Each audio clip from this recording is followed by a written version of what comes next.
Hi gang, the Salamanders are a famed chapter of Space Marines that hail from the tempestuous planet of Nocturne, a force of honourable warriors, unique for their green armour, their culture that revolves around the forge, their craftsmanship and the great drakes that inhabit their world, and also they're black.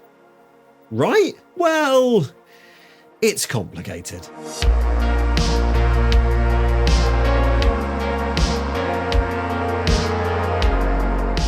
It's almost Christmas, so buy the nerd you love a stupid t-shirt from my store. Links are in the thing below. So, I recently did a video on the lore of the Salamanders chapter, and as usual with those videos, at the end of it I go through the real world history, how the army developed over time as more and more lore were added, often how they changed. And when you do that with the Salamanders, one of the big things that comes up is, well, their ethnicity. Didn't they used to be depicted as just black, you know, in the sense we'd use that term today?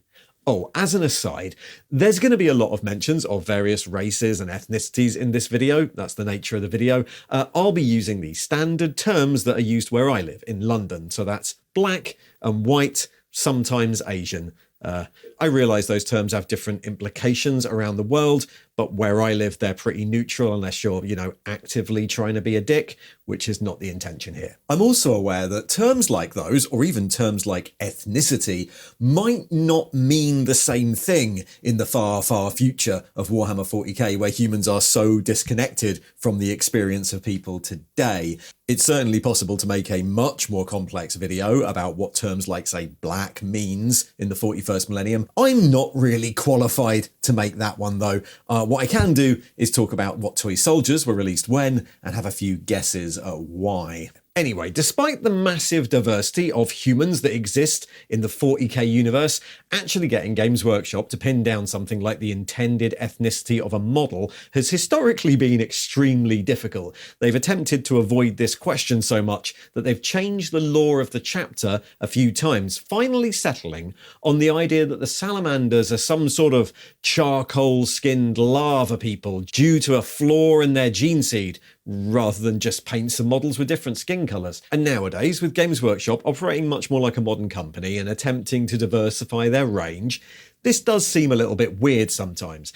As I release this video, Games Workshop have announced the release of Ferren Eros, a new Ultramarines captain character, and, as Josh from OmegonEdge pointed out on Instagram, can you believe it? They actually did it! Yes, bro!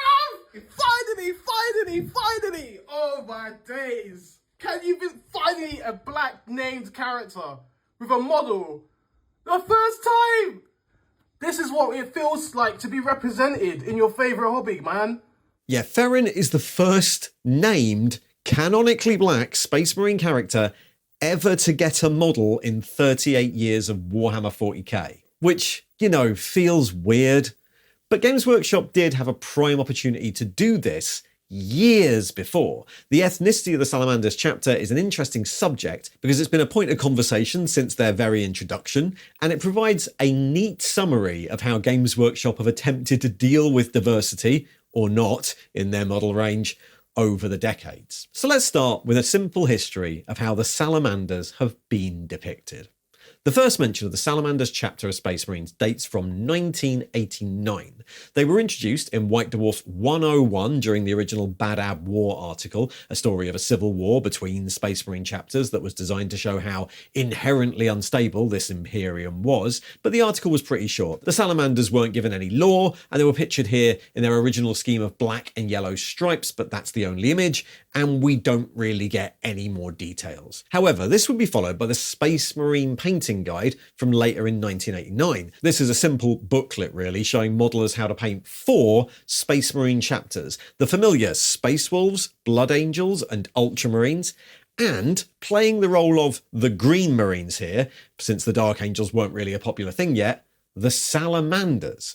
By this point, Slaves to Darkness was out, so the stories of the Primarchs and the 20 Space Marine Legions had been invented, and the Salamanders are recontextualized here as being the 8th chapter of the first founding in dark green armor with the original wavy yellow pattern incorporated into their shoulder detailing. And unlike everyone else in this book, the one unhelmeted Marine shown here for the Salamanders, the first unhelmeted Salamander I think anyone ever saw, is black, or at least he's painted with dark skin and blonde hair, which is something really rare back in 1989. I think this might have been the first non-white Space Marine I had ever seen at the time, and he stands out for that reason. Pretty much every single model of the 80s and 90s seemed to be painted with the same basic skin tone, the ubiquitous bronzed flesh that could be anyone from Scandinavia to Syria really, depending how you painted it, and seeing any models painted with darker skin in 40k was really quite rare.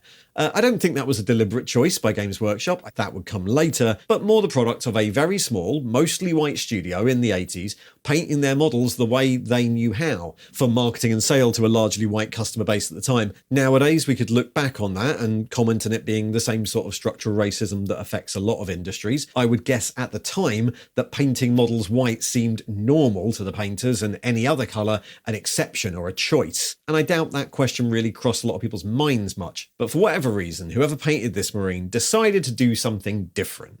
Anyway, there's no lore here, and there's a white salamander on the cover, so this doesn't seem to be any statement on the ethnicity of the salamanders or of their homeworld. Still, it is notable here that the first black Space Marine, at least I ever remember being published, is a salamander.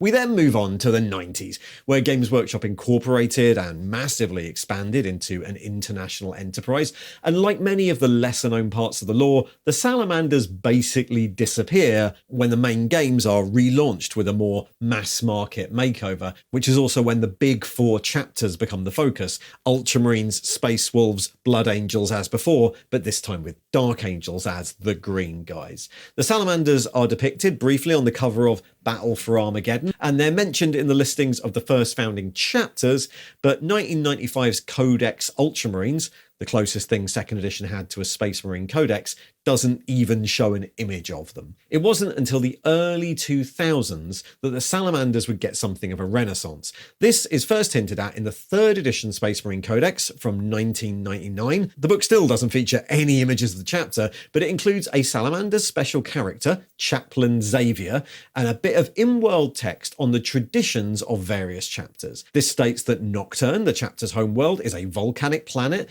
that Vulcan, their Primarch, was a great blacksmith, which is unsurprising since the Greek god Vulcan was that too, and that his chapter follows something called the Promethean cult. There's no other details given, but that's quite a big jump in lore, and I guess that this was because of a release penciled for the following year, Codex Armageddon, and it's here things get interesting. The third War for Armageddon was a global campaign event run by Games Workshop in 2000. In these events, players around the world could all play games set in the same campaign and then phone their results in to affect the story, and it was supported by its own codex book. Codex Armageddon combined lore for the campaign, as well as a number of variant army lists for the new Armageddon Steel Legion range, the Black Templars, the poster chapter of 3rd edition, the Orc Cult of Speed, and of course, as we know from the 90s, those veterans of Armageddon, the Salamanders. It's here the Salamanders really get their first lore. Expanding on that codex entry, we find the Salamanders, stoic and determined,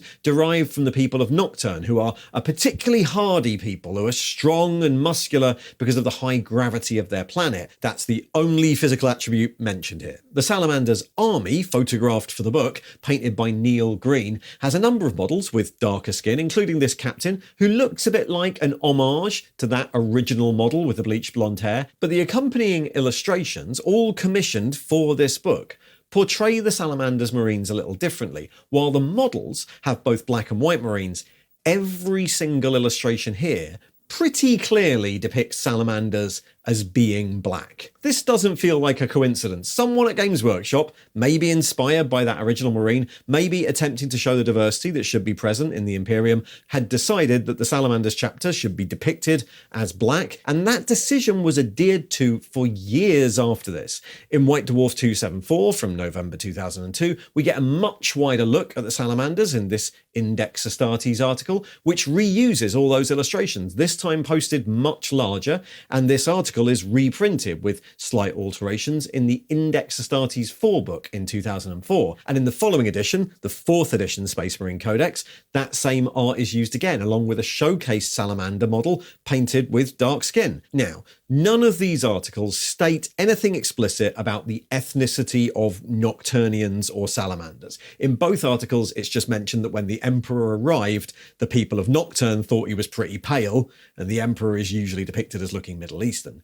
These articles also don't mention any specific genetic difference between Salamanders and other Space Marines, other than the fact that the population are quite strong and stocky. Nothing else had been invented by that point. The chapter are also not themed to match some real-world culture, like, say, the Space Wolves are. Some of the names, Mbel, Tushan, while obviously being made-up sci-fi names, seem to be taking inspiration from names in some African languages. Various Xhosa and even Nigerian names have that, like, double consonant sound at the start, but that's about it for real-world analogues. They're not heavily African-themed or anything a bit crass like that. So, based on that, I think we can safely say that the intention, at least during 3rd edition and 4th edition 40k, when the Salamanders actually started getting some lore, was that the chapter, and maybe the people of Nocturne, were intended to be black in the sense of how we mean that word today, to look like people who live in sub-Saharan Africa. In fact, I reached out to the writers of these articles, Graham McNeill and Gav Thorpe, and I asked that, and they confirmed that, yeah, that was broadly the intention at the time, though they weren't sure where it started. When these articles were written, the idea was that the Salamanders were black. And then, in the 5th edition Codex from 2008, we get this. Born out of fire, the Battle Brothers of the Salamanders chapter have jet black skin and burning red eyes, a demonic appearance brought about by a reaction between their unique genetics and the high levels of radiation on the chapter planet of Nocturne.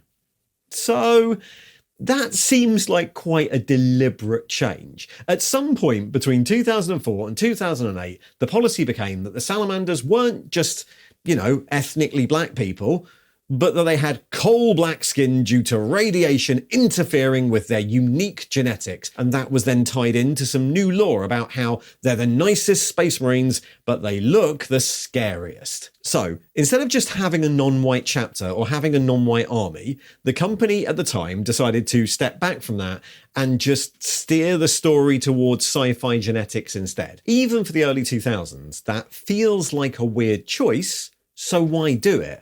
Especially when it seems to move the setting further away from the established lore. Warhammer 40k has always been a setting where humanity were intended to be very diverse. In the lore, humanity had spread into the galaxy over millennia, adapting to local ecosystems, sometimes adapting through genetic engineering, and the humans of the 41st millennium exhibit a staggering range of different skin tones and ethnicities, including ones we don't have yet, none of which are particularly tied to any ones from today. Also, just like on our planet, there are plenty of planets in the 40k universe which have multiple skin tones and ethnicities. That's a little less cut and dry, because 40k also tends to do the monoculture Star Trek planet thing that other sci-fi properties do, desert planets and ice worlds and the like. But the lore also features plenty of examples of planets where either different regions have different ethnicities, or where giant hive cities are a massive melting pot just like cities are today. All of that exists in the lore. When it comes to cultural diversity, though, it gets a bit more complicated. 40k loves folding in elements of real-world and sometimes historical cultures so that we can play space Vikings or space Romans. But while these things might look similar to us, lore-wise, the languages and cultures we see in 40k are explicitly not the ones we recognise from the real world, 40k in this sense works a little bit like how Lord of the Rings works. The setup by Tolkien when writing Lord of the Rings was that he was merely translating from the original books written by Frodo and Bilbo, including translating the names, places and cultures into things his audience would recognise. Frodo Baggins isn't actually called that. He's called Maura Labigny in Westron. Frodo Baggins is just the closest literal translation of the syllables. Similarly, the people of Rohan, who seem to be inspired by Saxon culture and have names that sound a lot like Old English, don't actually look and sound like that in reality, whatever that means for a fictional work. The Anglo-Saxon design, the Old English language, is a choice that the translator, Tolkien, has made to make it easier for us readers to understand. This is also how 40k works. Gothic, the language spoken by humans in 40k, is not English. High Gothic, the fancy language, isn't actually Latin. They're just how the writers represent whatever the real languages do sound like. In the books, the Space Wolves, for example, have a local language, in fact a couple, that to us sound a lot like Old Norse in the books we're reading, but that doesn't mean that it is Old Norse. This is also the case with ethnicity. There's no law that says that, say, Fenrisians descended from ancient Scandinavians. The game uses all this Norse stuff as a shorthand so that we get to play fun space Vikings, but there's no law that says they're ethnically Danish people remembering their ancient past. In world, any similarity between these two things, total coincidence. The people of Prospero built pyramids and had pharaoh-like headdresses, but there is no law that they are descended from ancient Egyptians. The people of Ultramar are not descended from space Italians, and all their Roman-style crests and togas and consoles and classical columns, that's all a total coincidence. 40k is a universe where the past is almost totally forgotten, and in its place, a ton of independent cultures have grown up, all linked to totally different ethnicities from the far future that just so happen, by coincidence or by translation, to remind us of ones from the real world. Fenrisians aren't Scandinavians, Macragians aren't Italians, so there's no reason why in lore you couldn't have Space Wolves with dark skin, or Ultramarines who look like Asian people do today, and there never has been any reason. By the point in time we're talking about, this was all pretty well established in the lore. The Black Library had really kicked off at the start of the 2000s and frequently featured different skin tones and ethnicities and cultures all mixed up, also different genders and sexualities, as you'd expect. And by 2008, Black Library was massive. The Heresy series had started and was doing really well. Many of Black Library's books had become Warhammer classics, and characters like Mercedes Olaton, Zeph Matthewin, or Midas and Medea Betancourt felt like totally normal parts of the world. But the model range and the painting studio hadn't really kept up with this. Even in 2008, you'd be hard-pressed to find any models in Games Workshop publications that weren't painted in the ubiquitous bronzed flesh or its various pale successors.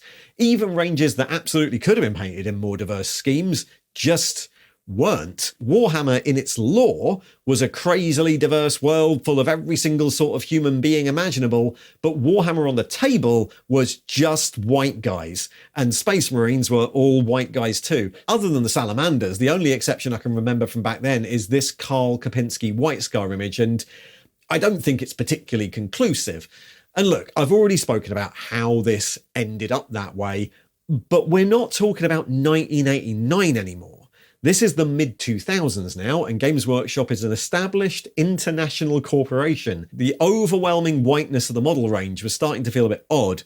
This is, of course, anecdotal, but I remember forum posts from that time asking all these questions. If the world is meant to be so diverse, if that's what it says in the books, where were the minis that represented that? It was a big enough gap that third-party bit sellers had started to release more diverse bits, replacement heads and the like, filling a demand from at least a sector of the player base. So if Games Workshop were publishing books that had diverse human populations all across the galaxy, if that was the law, why weren't they making or even just painting their models to represent that? And if the Salamanders were canonically not white, then would Games Workshop be making any models for them? Would they be sculpted to look more like these illustrations and less like white guys painted with dark skin? I remember all those questions going around the forums at the time, so why weren't they doing it? It's difficult to fully answer that without a lot of speculation. No one I spoke to, the writers of these articles, were working on 40k at the time this change was made. Graham had left Games Workshop, Gav was working on fantasy. But I think at the time there were a few different factors combining that might have made Games Workshop uncomfortable about the entire conversation. The first is their own past. Games Workshop, like many model companies that started in the 70s, have released models in the past that would not be considered acceptable today. These ancient Games Workshop pygmies are racist as hell, and while of course, they'd steered well away from that sort of thing by the mid-2000s, I wonder if there was still a worry that they do it wrong. It's perfectly possible for people to sculpt non-racist toy soldiers, but Games Workshop used to have this house style that was considerably more exaggerated. The heroic scale tended towards exaggeration of things you wanted to notice from far away across the table, like facial features. It's certainly not an excuse, but I wonder if they were scared that they'd be accused of creating caricatures if the sculpts weren't completely up to scratch. Also, as Graham alluded to, I wonder if having one black chapter would have been seen as tokenism. By stating that this one chapter are the black chapter, you end up implying that all the other ones really are all white, especially in a world where Space Marines are already painted like this. Both of those things, dodgy sculpts and tokenism, are issues that also existed with female models at the time. The law had established, again, that tons of women serve in the armies of the Imperium, but there were very few models for them, and Games Workshop had, rightly, received criticism for how the ones they did release tended to be heavily sexualized and exaggerated, sometimes in ways that still resulted in really nice models, but plenty which just looked quite sexist. And having just one all-female army, Sisters of Battle at the time, had resulted in all the same problems of tokenism. Even now, when people call for more female models, there's always someone who pipes up, why do we need that? Sisters of Battle exist.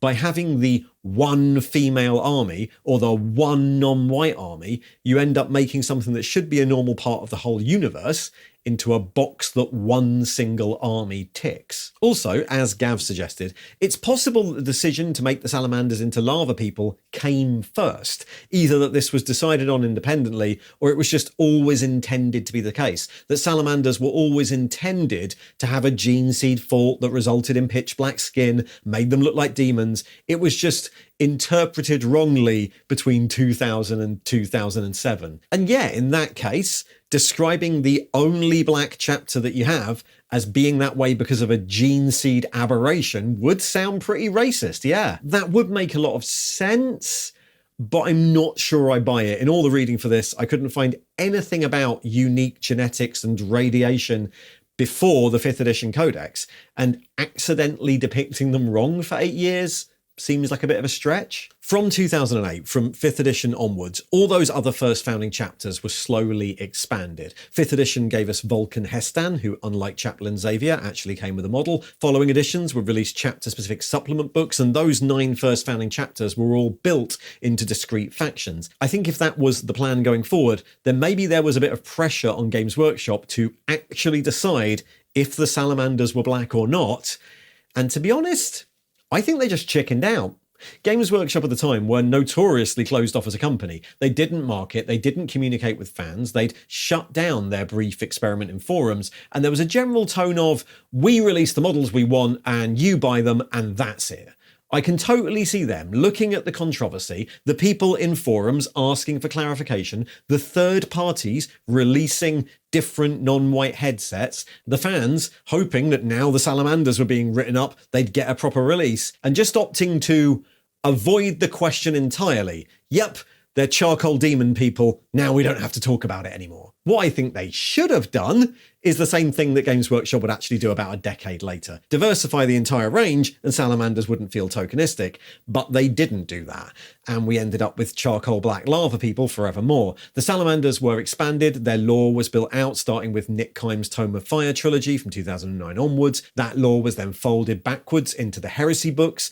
They'd had supplements, they got more models, and every depiction of them since then has presented Salamanders with a range of different facial features as if they come from a range of ethnicities, but with coal black skin and burning red eyes. It's a neat solution for Games Workshop.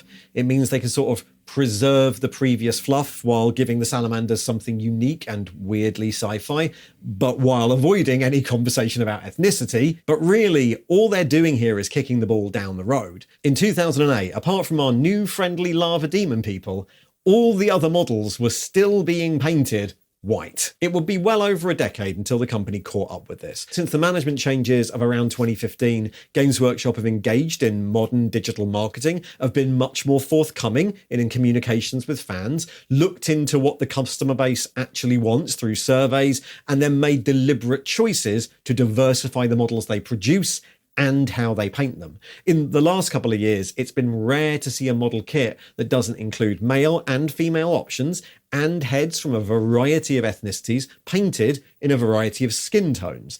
And they've also made it very clear that the customers who complain about that are not welcome in the hobby. As exemplified by this post from Aaron Dembski-Bowden a while back, this isn't seen as changing the lore, but more bringing the models and named characters in line with what the lore has already said. The universe was always a diverse one, they just didn't produce or paint models that represented that very well. But these changes have taken a long time, and that means that old Ferran Eros here is, as pointed out by Josh, the first named Black Space Marine to ever get a model in 2025. And those two big changes, the first one to ignore that different ethnicities exist, and the second one to embrace that different ethnicities exist, that's left the Salamanders in a bit of a weird position. There seems to still be some confusion about what the Salamanders are meant to be. In Games Workshop's desire to keep the lore the same as it was before, they kept things like the vaguely but not really African-inspired names. In fact, they invented tons more characters, so there's even more of those around. And sometimes it feels like people writing the Salamanders default to them still being black. This is the audiobook version of Hell's Reach, which was released in 2017. And here's the voice that Jonathan Keeble, the narrator, gives to the Salamanders. We were the last of the Salamanders in orbit. The Lord of the Fireborn called us to him, and we obeyed. That's Jonathan Keeble doing a West African accent, right? On the other hand, I realize my countenance suggests a malign aspect. It is a legacy of my genetic ascension. It's clear that now, in an age where Games Workshop have finally caught up with their own lore and diversified their range, they're trying to show that the Salamanders are diverse too, and I think that's good. It just feels like they could have started that back in the 2000s, because that's when the fans were noticing, and if they'd done that, well, old Ferran here might not be the only one. I think that's why I find it such an interesting subject, because there was this opportunity there, and for some reason they didn't take it. Anyway, are the Salamanders black? Well, they were, and then they weren't, and now, well, Salamanders can be any ethnicity you like as long as they're charcoal lava people, and even within that, they're still depicted as black a lot more than any other chapter. Thanks for watching. Thanks to Graham, Gav and Josh from OmegonEdge for helping out with the script for this. Links are in the thing below, and if you'd like to support the channel, you can like and subscribe, you can buy merch, or you can join one of the membership schemes. There's also links in the thing below. See ya.